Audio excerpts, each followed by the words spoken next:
nak berpuasa, tak puasa pun tak apa. Tapi kita yang duduk yang tak buat haji ni adalah baik kita berpuasa, puasa sunat. Puasa sunat ada kelebihan. Kenapa tuan-tuan yang mulia? Kerana Eropah itu setahun sekali aja. Setahun sekali. Puasa sunat setahun sekali saja.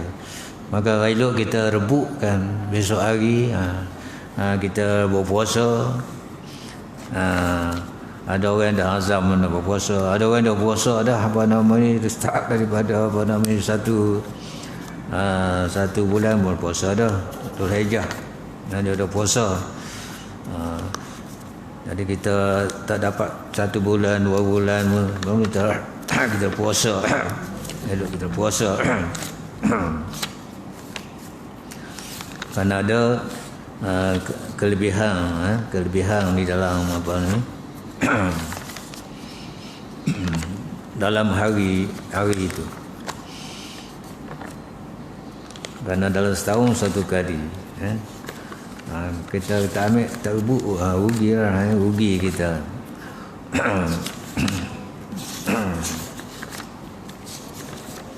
Allahu Akbar.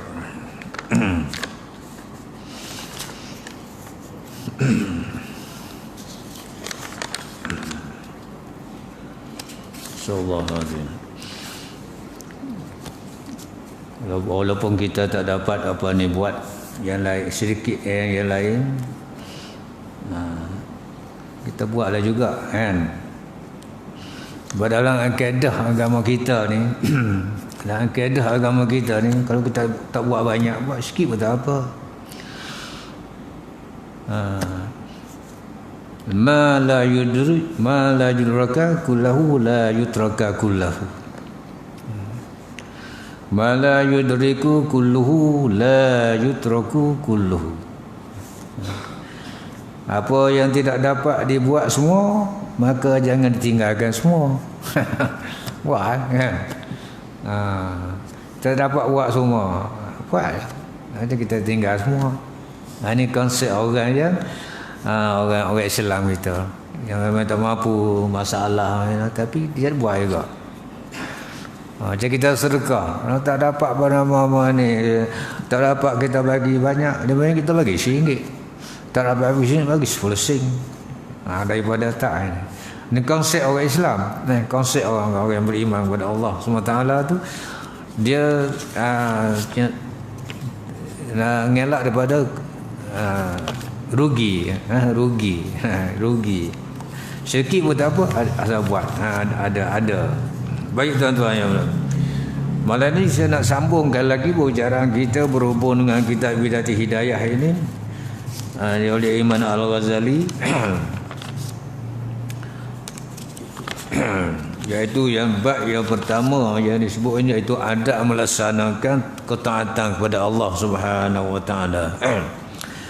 Adab melaksanakan ketaatan kita kepada Allah Subhanahu wa taala. Pokoknya kita ni, hamba Allah ni ada adab dia. Cara kita nak buat ibadat taat kepada Allah SWT tu ada kaedahnya, ada caranya. Kaedah dan cara yang nak taat, sampai taat kepada Allah Ta'ala tu, bukan kita buat sendiri. Datang daripada Allah SWT juga. Datang daripada Allah SWT melalui Rasulnya Nabi Muhammad SAW. Mana datang daripada Allah. Berbeza dengan agama-agama bumi ni, agama Buddha, agama Hindu, Konfusius, Cina ni. Dia bentuk buat ibadat dia secara dia sendiri kan. Cara dia sendiri. Cara bentuk dia buat ibadat, cara dia sendiri, adat dia. Tapi kita ini orang Islam ni buat ibadat ini berdasarkan daripada Allah SWT melalui Rasul Allah, utusan Allah tu tunjuk pada kita bagaimana adab. Orang agama lain pun salah juga. Semayang juga dia tak musolah, dia semayang. Bagaimana dia lagi semayang? Kuih. Gimana dia semayang? Bawa lagi semayang. Adat kita berbeza. Kristian semayang dia seminggu sekali ya. Seminggu sekali. Semayang di gereja. Di gereja tu. Jadi kita ni ibadat adab yang ditunjuk diperintah Allah Ta'ala untuk ibadat kepada dia ini memang cantik, memang elok. Dari sebelah rukun-rukunnya, rukun kaulinya, rukun fi'linya. Kalau dia ikuti dengan rukun qalbi. Sebab kita sembahyang ada 3 rukun, mesti kena ada 3 rukun. Pertama rukun qauli, rukun fi'li. Ya Allah Akbar, kita bernama takbir, kita bernama rokok, sujud, fi'li. Qauli ini iaitu baca Fatihah, tahiyat, dari semuanya itu adalah diajar oleh Allah melalui Nabi, melalui Nabi gitu. Kata Imam Al-Ghazali, dia kata, dia sebutkan, dia ketahuilah bahawa perintah Allah itu ada 3. Ada yang ada 2, ada yang fardu, ada yang sunat. Ada yang sunat, ada yang fardu, mana wajib lah, ada yang sunat. Sunat, fardu, ada yang haram juga, haram dilarang kita buat. Kata Imam Ghazali lagi yang kedua, untuk sampai kepada tahap sebagai seorang manusia yang kamil, yang takarrub dengan Allah Subhanahu Wa Taala ini, disebutkan dalam kitab ini, dia kata bahawa kita tidak sekadar mencukupi hanya sekadar mengerjakan wajib saja. Maknanya kita mengerjakan benda yang wajib saja tak sampai kita kepada kesempurnaan ibadah kita. Tak boleh lagi apa nama kita ni menjadi orang muslim yang baik lagi. Cuma sekadar tunai saja, kerana dia mengatakan bahawa yang wajib itu hanya macam contohnya, dia buat misal contohnya yang wajib itu sebagai modal saja. Yang wajib itu modal saja. Kita buat yang wajib sebagai modal saja. Dan yang sunat-sunat itu keuntungan. Jadi kita, kalau kita laksanakan buat yang wajib saja, ada cukup-cukup makan lah. Cukup-cukup makan. Cukup makan. Kalau orang periksa lah, periksa SPM ke, periksa apa, pun cukup-cukup ya. Cukup-cukup ya. Cukup dulu ya. Cukup dulu saja. Tapi nak sampai kepada tahap yang pertama yang baik itu, tak sampai. Jadi kata Imam Ghazali, seorang Muslim itu nak sampai kepada tahap dekat dengan Allah Ta'ala, mesti dia banyak buat benda yang sunat. Waktu kita lihat tutup guru dulu. Tutup guru dulu. Usaha apa dia semayang? Wirid dia pun panjang. Wirid dia tu. Wirid dia semayang, lepas semayang tu wirid. Oh panjang.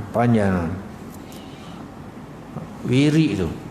Sebab wirid ini merupakan suatu perkara yang dekat di Allah Subhanahu Wa Taala. Dekat dengan Allah Taala. Wirid dia tu panjang. Wirid dia ni jadi diajarkan oleh apa namanya? Allah. Ulama menyusun kemudian disusun berdasarkan kepada hadis-hadis Allah SWT. Itu disebutkan oleh Imam Ghazali bahawa hendaklah melaksanakan benda yang sunat-sunat yang banyak, benda-benda yang sunat. Sembahyang sunat banyak. Sembahyang sunat berapa banyak sunat kan? Sembahyang sunat banyak kan? Sembahyang sunat saja tu banyak. Sunat. Sembahyang kapit fardu. Sembahyang mana ni sembahyang hajat, sembahyang tahajud. Sembahyang witir, sunat tasbih, macam-macam sunat. Sembahyang saja. Dalam sunat itu ada bacaan-bacaannya. Itulah. Dalam sembahyang sekitar sunat tu ada bacaan-bacaannya. Tentu orang hafal Quran, yang sembahyang sunat dia hafal Quran. Orang yang hafal Quran, hafiz dia bila dia sembahyang sunat tu, dia baca banyak. Kalau baca ni apa nama ni? Rasa sedap, syuk, sedap, lazat baca Quran. Lazat baca Quran. Pada apa? Dia baca Quran, makna pun dia tahu. Makna pengajaran Quran tu dia tahu. Lepas tu bacaan Quran orang yang tahu makna tu berbeza dengan baca Quran orang yang tak tahu makna. Orang baca Quran yang tahu makna satu kalimah sedap bunyi, cantik bunyi, sedap bunyi. Dan berkesan ni dalam hati. Bayangkanlah kita yang kita hafal Quran tu, yang ada ayat setiap orang mesti dia ada apa ya ayat yang hafal Quran tu, dia ada apa nama ni, dia tahu makna dia kan. Tak sikit tu, tak banyak sikit kan. Berbeza ayat Quran yang dibacakan yang dia tahu makna dengan tak tahu makna tu lain kan. Itu kadang-kadang orang yang baca Quran dia baca Quran yang tahu makna kan, dan siapa kat tu dia rasa sedih rasa. Rasa nak menangis, rasa nak apa, sedih. Rasa nak menangis. Kadang-kadang itu dia.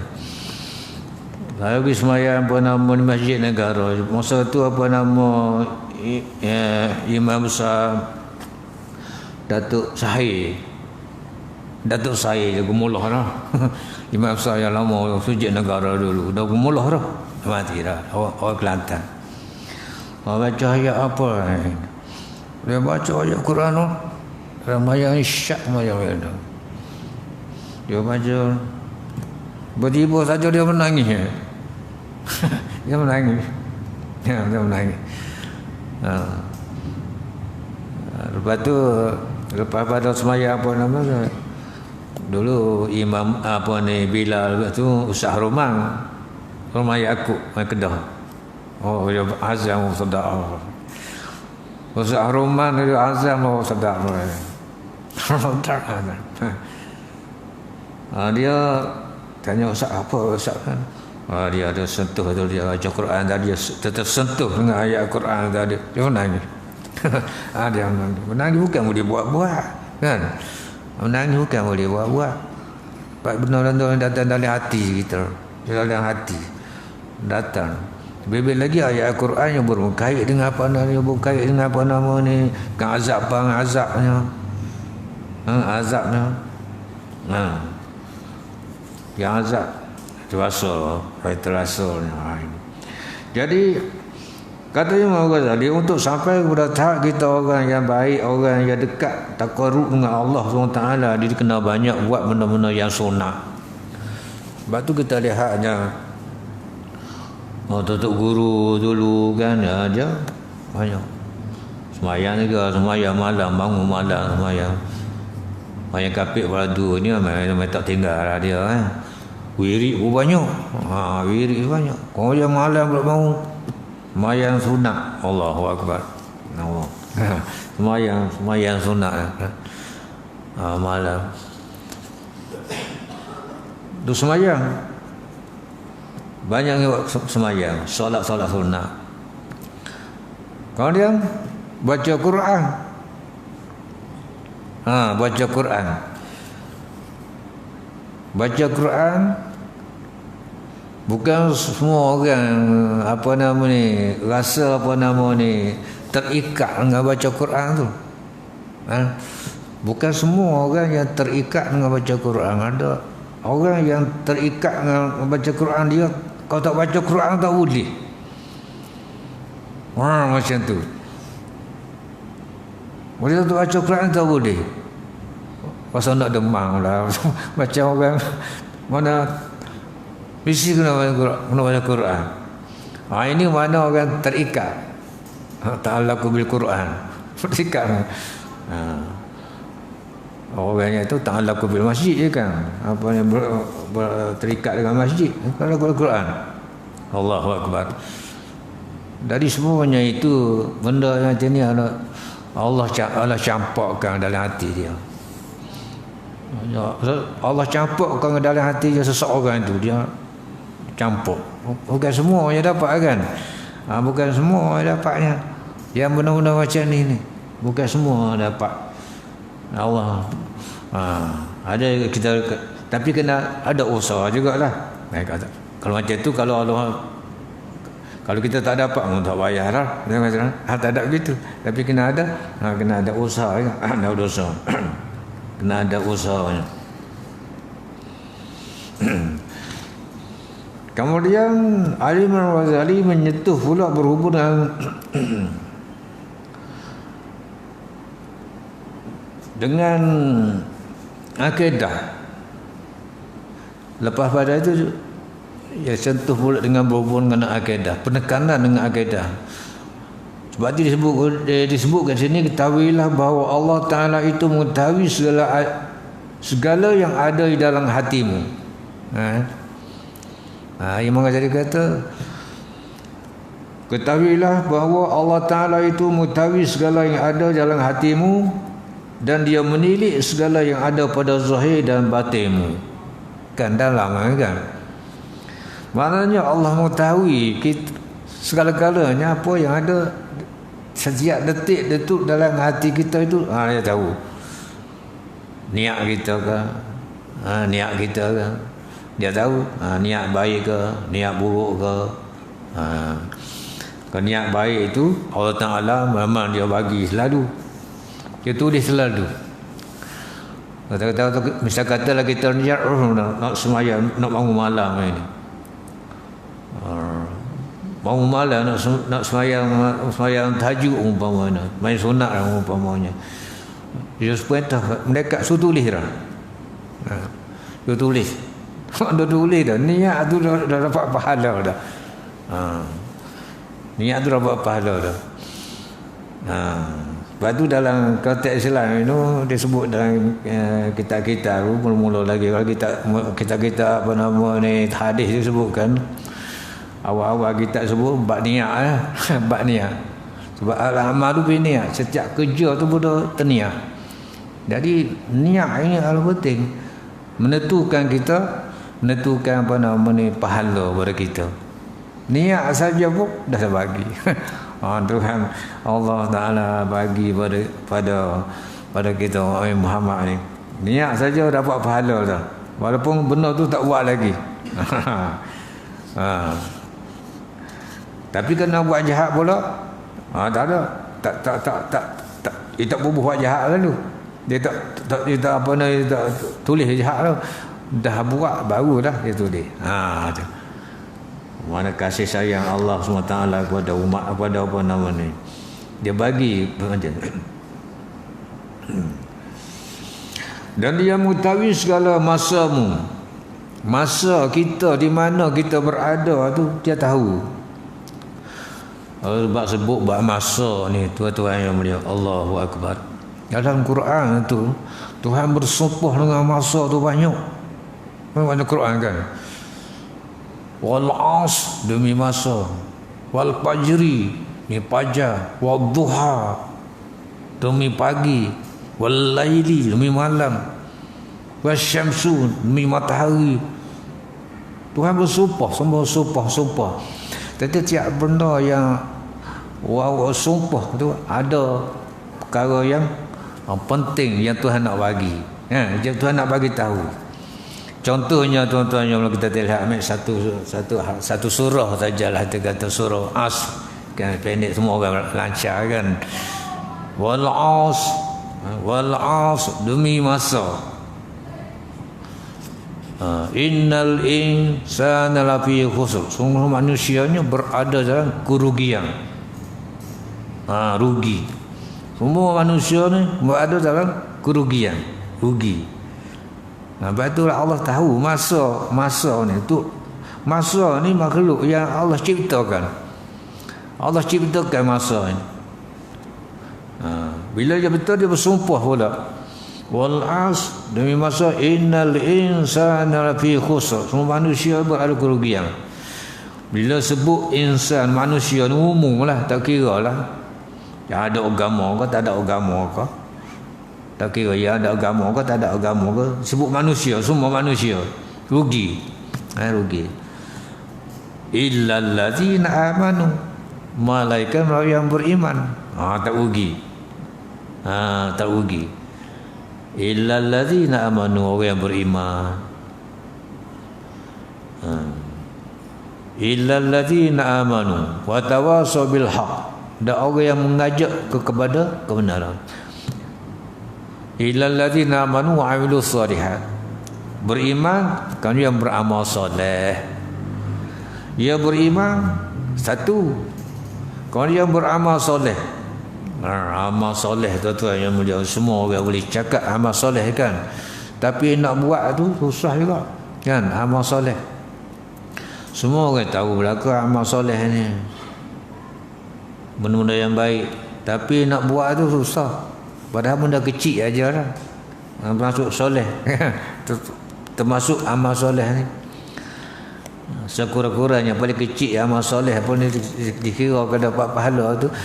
Tengok tengah jalan tu ada apa nama ni, kayu-kayu ke yang meletak di tengah jalan ke, ataupun duri kita buang, itu amal soleh. Itu bukan amal soleh.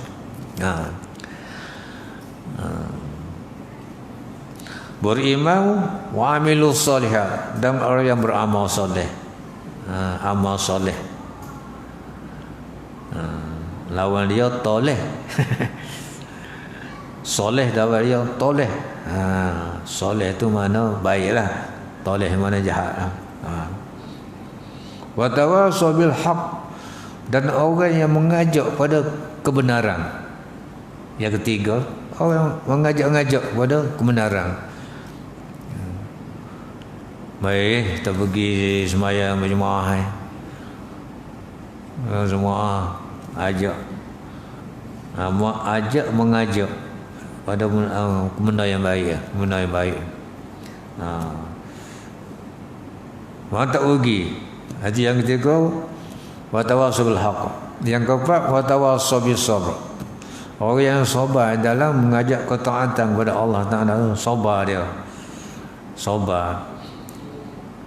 Yalah, kita nak buat ketaatan kepada Allah Taala tu kena sabar. Macam diri kita lah kan, diri kita nak ajak diri kita ni, nak ajak diri kita datang buat baik, datang sembahyang Jumaat katalah. Mana kita kena ajak diri kita kan, diri kita kena ajak pun susah juga. Apa tahu orang lain. Atau apa tahu orang lain, diri orang lain, diri kita sendiri apa susah kan, susah nak buat amal baik. Susah.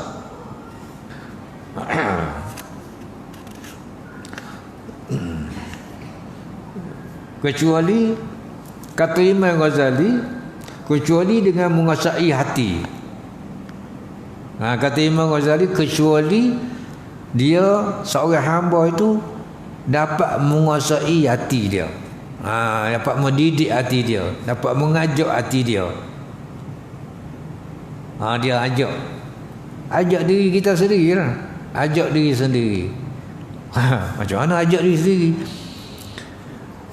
Dalam diri kita ni ada satu perasaan kan. Dalam diri kita ni ada perasaan. Ada perasaan yang dalam, yang mengajak kepada kebaikan, yang mengajak kepada keburukan. Ada dua. Ada dua dalam diri kita ni. Berarti sebut wahadainahu najdain. Aku hidayah pun dua perkara dalam hati kita ni, ada dua perkara. Satu perkaranya benda yang baik. Yang keduanya benda yang tak baik. Mengajak malas nak buat benda-benda baik-baik ni malas malas. Sebab tu Imam Ghazali kata tidak dapat melaksanakan perintah Allah Ta'ala kecuali dengan menguasai hati dan seluruh anggotamu pada sekalian masa. Mana tidak dapat laksanakan segala perintah Allah Ta'ala kecuali dengan menguasai hati dan seluruh anggotanya. Hati ni tuan-tuan yang mulia, raja kan? Hati ni raja pada seluruh anggota kita. Mata raja dia di hati ni. Tangan raja dia hati. Kaki raja dia di hati. Semua hati.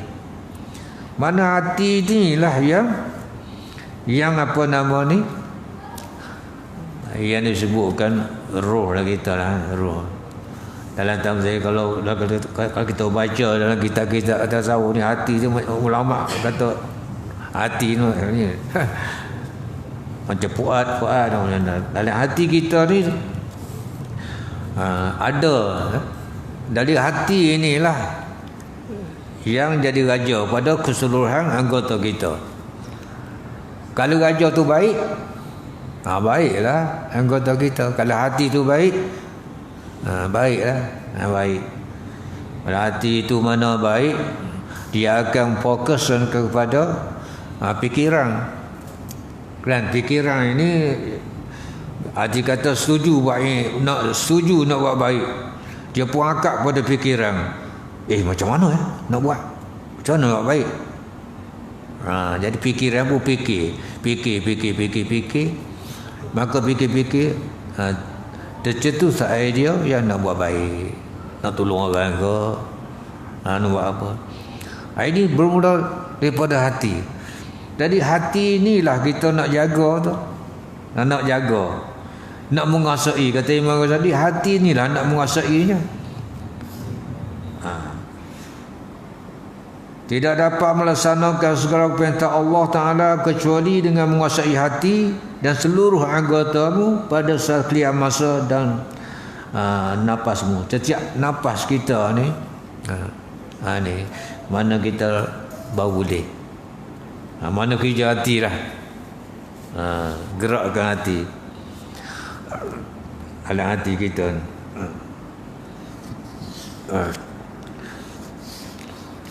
Yang ketiga,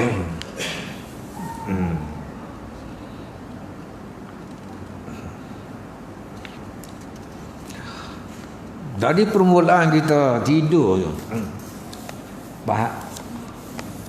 daripada kita nak tidur kita boleh dapat pahala dah, kan? Nabi bila dia nak tidur tu, kan, dia nak tidur tu kata dalam sebuah hadis daripada Siti Aisyah, dia kata bahawa Rasulullah SAW setiap kali dia nak tidur tu, dia duduk dan melunjuk kaki ni, kemudian dia baca Qul huwallah, 3 qul lah. Kalau orang sebut 3 qul ni tahu apa 3 qul? 3 qul mana? Qul huwallah, Qul a'udzu birabbil falaq, Qul a'udzu birabbin nas. 3 qul, kan? Ada baca surah Ikhlas, tak ingat dah. Tak tahu. Kau baca Qul huwallah tahu, tapi suruh baca surah Ikhlas, tak tahu. Ada juga hanya tu, kan? Pada Qul huwallah tu sama aja dengan Ikhlas lah. Tapi Siti Aisyah kata setiap kali Nabi nak tidur dia tak tinggal ni sunnah ni, sunnah. Tak tinggal dia baca 3 qul, Qul huwallah, Qul a'udzu birabbil falaq, Qul a'udzu. Dia bertunjuk, kemudian dia angkat tangan ketika Nabi baca tu, dia angkat tangan, dia buang jadi dia baca Bismillahirrahmanirrahim, baca Qul huwallah, kemudian habis Qul a'udzu birabbil falaq, Qul a'udzu binanas. Kemudian dia pun dia tahu ini. Dia lalu daripada kepala ke muka, kemudian sapu semua, sapa ke kaki, sapa ke kaki, 3 kali buat. Rupa-rupanya kali itu kita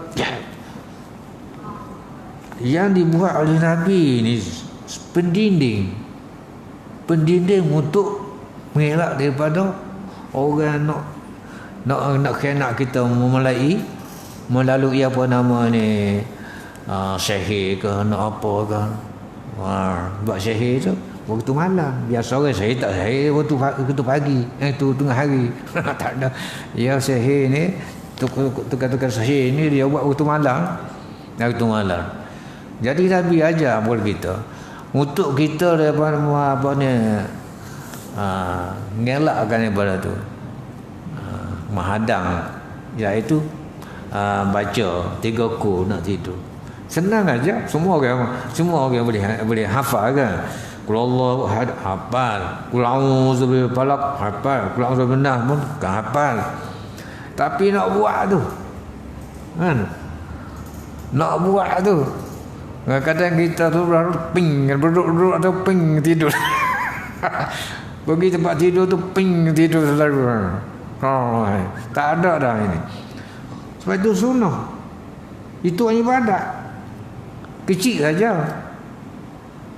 Benda tu kecil ya. Tapi kecil pun kalau kita beramal tiap malam, banyak. Baiklah kalau kita amal tiap malam, umur kita kata umur kita 20 tahun. Daripada mula umur kita 20 tahun tu, dia tak tinggal nak tidur waktu malam baca 3 kul. Seperti mana Nabi buat. Siapa ada umur 20 tahun? Banyak. Berapa banyak baca 3 kul, Allah Quran balak benar. Daripada umur 20 tahun, siapa lah umur apa namanya 60 tahun umpamanya, setiap malam. Dalam setahun ada 36 malam. Dalam setahun ada 36 malam. 360 kan, 360 malam. 365 kan, 365 atau teman. 365 malam. Maknanya kita baca Qul Allah 365 kali dah setahun. Baca Qul A'udzu Falaq. Sikit je tu kita ingat. Itu Qul Allah. Kalau dihitung banyak. Banyak. Satu, dapatnya pahala kita baca tu kan. Kemudian dapat pertolongan daripada Allah Ta'ala lagi, perlindungan daripada jadi lindung kita daripada benda-benda yang sihir, benda-benda yang ini. Mana bangun pagi nak tidur aja dapat pahala kan. Kemudian yang kedua, bangun tidur. Semua orang hafal saja. Bangun tidur tu Nabi, ikut Nabi dia baca. Dia baca apa nama ni? Alhamdulillahillazi ahyana ba'da amatana wa ilaihin nusyur. Pendek ya doa tu. Kita baca tak? Daripada tidur. Ada baca, kadang-kadang terlupa juga. Alhamdulillahillazi ahyana ba'da amatina wa ilaihin nusyur. Mana alhamdulillah, segala puji bagi Allah. Ahyana, yang telah hidupkan kami. Ba'da amatina, lepas pada mati. Wa ilaihin nusyur, dan kepada Engkau kembali. Kepada Engkau kembali. Mana kita suruh kita doa begitu. Jadi amalan-amalan ini, amalan-amalan yang pahala, dapat pahala. Pendek ke sikit kan. Tapi nak amal susah. Nak beramal ni susah. Nak beramal susah. Melainkan kita ajak diri kita ajalah, kita paksa diri kita diri lah. Orang nak dapat ilmu umpamanya, kena jihad juga. Nak kena jihad. Nak paksa diri dia. Paksa diri dia apa nama ni? Untuk ini. Apa juga orang nak hafal Quran.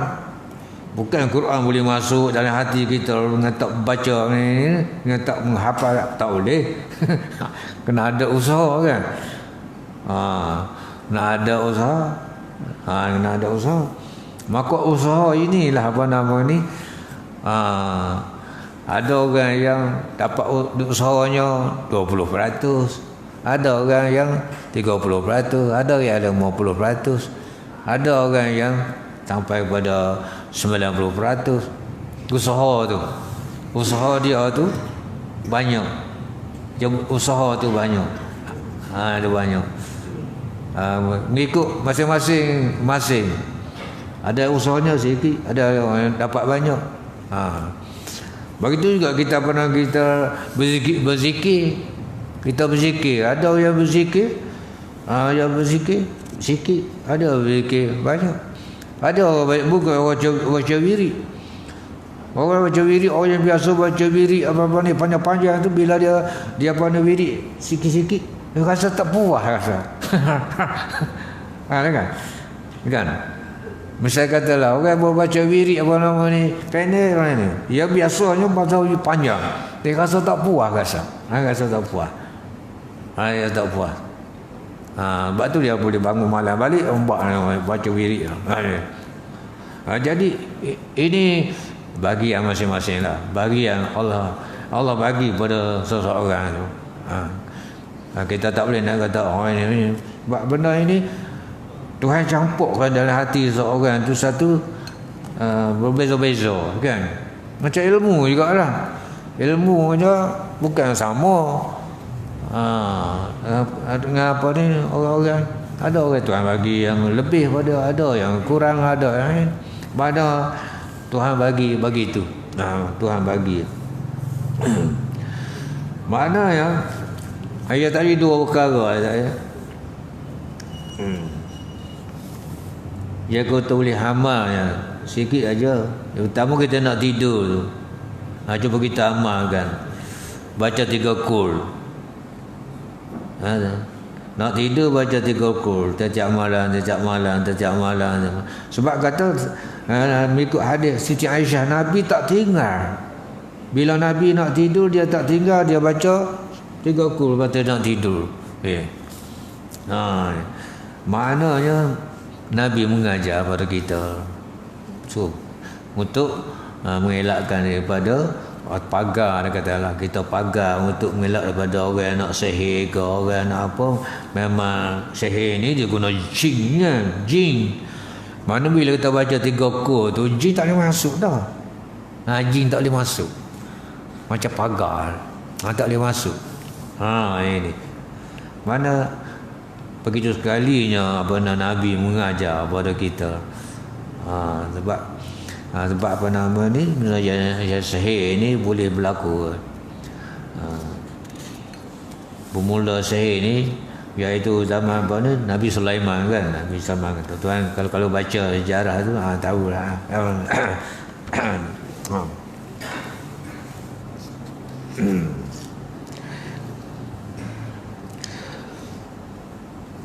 Bangun pagi tu memuji Allah Subhanahu wa taala. Iaitu kita baca alhamdulillahilladzi ahyana ba'da amatana wa ilaihin nusyur. Lancar semua kan. Semua lancar. Tapi bangun tu kadang terlupa. Terlupa nak baca. Terlupa nak baca. Takkan kalau setiap malam terlupa kan. Bangun pagi saja setiap pagi terlupa kan. Ya terlupa lah. Tapi baca. Dapat pahala. Menandakan kita sebagai orang yang syukur kepada Allah Ta'ala. Bila kita baca macam itu, mana syukur. Alhamdulillah, segala puji bagi Allah Ta'ala. Bangun pagi itu kita sebut benda yang puji Allah Ta'ala. Alhamdulillahilladzi ahyana, segala puji bagi Allah yang telah menghidupkan kami. Ba'da amatina, selepas pada mati. Wa ilaihi nusyur, dan kepadanya kita kembali. Kita bayangkan, rupanya kita tidur ni kita mati ya. Mati. Mati secara ni lah, bukan mati betul-betul lah. Dan macam mati lah. Kita tubuh ini lepas pada kita mati. Bila kita tidur tu kita mati. Macam kita mati lah, tak sedar, tak apa.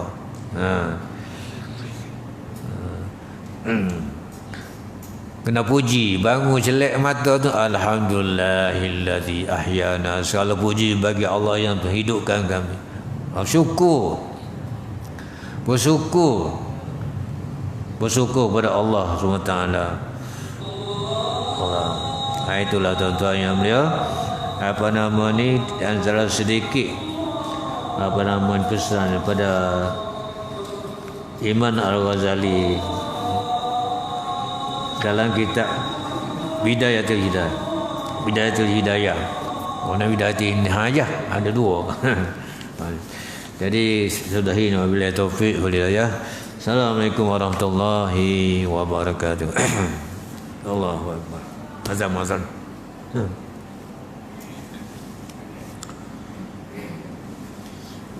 Bismillahirrahmanirrahim.